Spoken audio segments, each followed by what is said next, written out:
Good morning, students. Our next topic is preventive measures. Preventive measures, prevent का meaning क्या होता है? रोकना. measures मतलब स्टेप की उसको जो हमारा प्लास्टिक है, प्लास्टिक जो पोल्यूशन कोज करता है या फिर प्लास्टिक जैसे हमारे लिए हार्मफुल है उसको हम कैसे प्रिवेंट करें. ओके उसके लिए हमें कुछ ना कुछ स्टेप्स लेने पड़ेंगे. तो प्लास्टिक इज नेसेसरी एविल कि वैसे तो प्लास्टिक हमारे लिए क्या बहुत नेसेसरी है. It's use can not be abundant कि हम इसके यूज़ को क्या नहीं कर सकते. अबंडेंट का मीनिंग होता है लेफ्ट कि हम इसकी जो लेफ्ट की हम इसके यूज़ को जो हमें नहीं छोड़ सकते. Okay at once at a time की मतलब अब तो हम उसको नहीं छोड़ सकते. However some preventive measures can be taken to reduce its impact on the environment कि हम उसके यूज़ करना तो उसको नहीं छोड़ सकते बिकॉज हमारे लिए इम्पोर्टेंट है. बट हम ये तो देख सकते हैं ना कि उसके लिए हमें क्या कुछ प्रिवेंटिव मेजर्स लेने चाहिए कि वो हमारे जो उसके जो इफ़ेक्ट हैं इम्पैक्ट मतलब जो उसके इफ़ेक्ट यानी बैड इफ़ेक्ट हैं वो क्या उसके हैं रिड्यूस यानी लेस हो उसके. ओके तो उसके लिए कुछ हमारे वे हैं. तो फर्स्ट मेथड देखो wherever and whenever possible use of plastic item should be discourage कि जहाँ पे पॉसिबल हो सके वहाँ पे हमें क्या करना चाहिए. जो प्लास्टिक आइटम्स हैं उनको जो हमें डिस्करेज मतलब उनको यूज़ नहीं करना चाहिए. For example eco friendly carry bags कि हमें कौन से बैग यूज़ करने चाहिए. Eco friendly carry bags. Okay not plastic bags which are made up of paper और क्लॉथ की जो किससे बने हो पेपर से बने हो या फिर क्लॉथ से बने हो. Should be use instead of plastic bags plastic bags की बजाय हमें सिर्फ इको फ्रेंडली कैरी बैग्स ही यूज़ करने चाहिए. नेक्स्ट है plastic items should be use repeatedly before discarding them completely कि उसको कम्प्लीटली डिस्कार्ड करने से पहले हमें क्या करना चाहिए कि वो कम्प्लीट डिस्कार्ड ना हो जाए तब तक हम उसको कम्प्लीटली यूज़ करते रहना चाहिए. ओके बिकॉज अगर वो डिस्कार्ड हो गए हमारे मतलब डिस्कार्ड करने से पहले अगर हम उनको कम्प्लीटली क्या करते रहेंगे यूज़ करते रहेंगे तो उससे क्या हो जाएगा जो हमारा प्लास्टिक का पोल्यूशन है यानी प्लास्टिक वेस्टेज है जो वेस्ट जनरेशन होता है मतलब जितना वेस्ट जनरेट हो रहा है प्लास्टिक का वो क्या होता जाएगा reduce. For example polythene bags should be reused the maximum number of times before throwing them as waste कि उनको थ्रो करने से पहले हमें क्या करना चाहिए मैनी टाइम्स उसको यूज़ करना चाहिए किसको पॉलीथीन बैग्स को.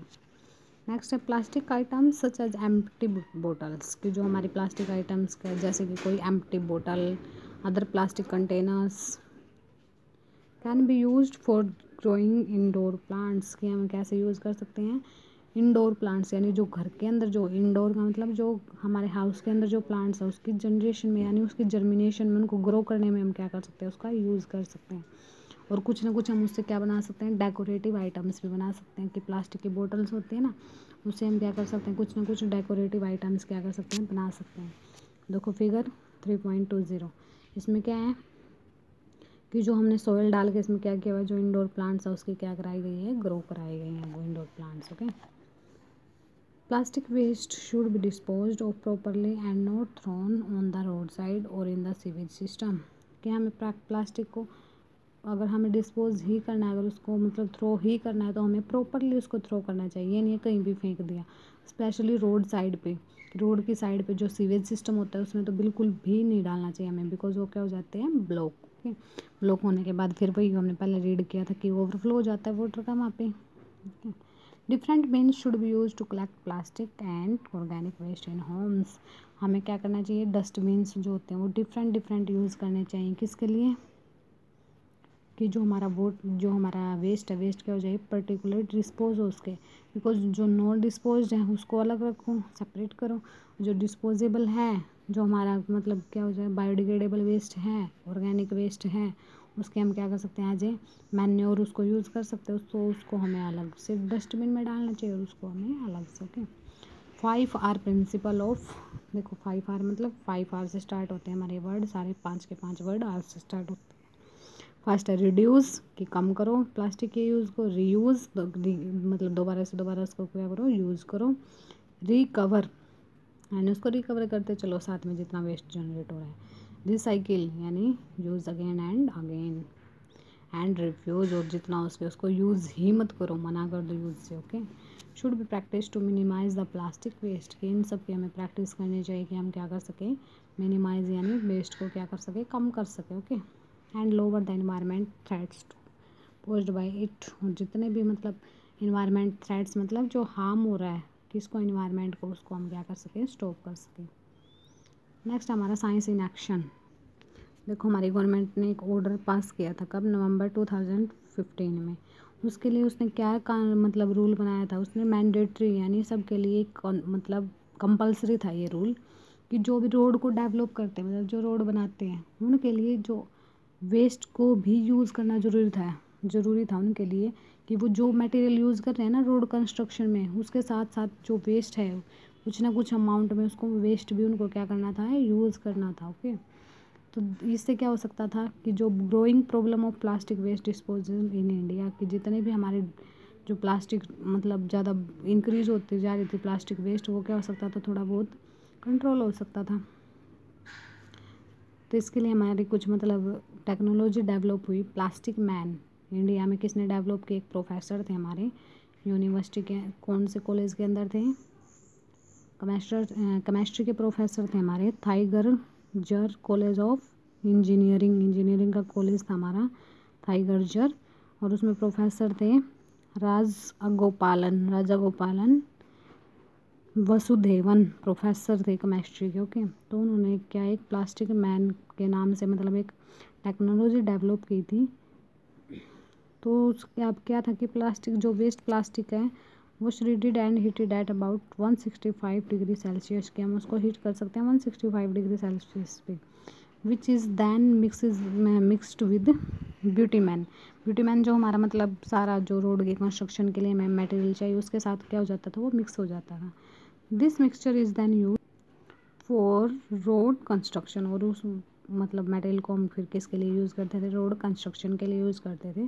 The practice not only serves as a better way of dispose of plastic waste but also increase the quality of roads. ये नहीं था सिर्फ हमारे लिए, एक तो हम क्या कर सकते थे कि वेस्ट को हमारे मैनेज कर सकते थे, दूसरा क्या इसके जो हमारे रोड की जो क्वालिटीज़ थी वो भी क्या हो रही थी, इंक्रीज़ हो रही थी, मतलब अच्छे से अच्छे रोड हम क्या कर पा रहे थे, कंस्ट्रक्ट कर पा रहे थे। अब नेक्स्ट देखो impact of plants, impact of plastic on human health and the environment. Impact मतलब जो इफेक्ट है किसके, प्लास्टिक के, किसके ऊपर, ह्यूमन हेल्थ एंड इन्वायरमेंट के ऊपर, क्या क्या उसके क्या है वो इफेक्ट्स है। फर्स्ट देखो ह्यूमन हेल्थ में फर्स्ट क्या है, हेडेक होता है वुमेन्स के अंदर, हेडेक, डिजीनेस एंड अनकॉन्शियसनेस।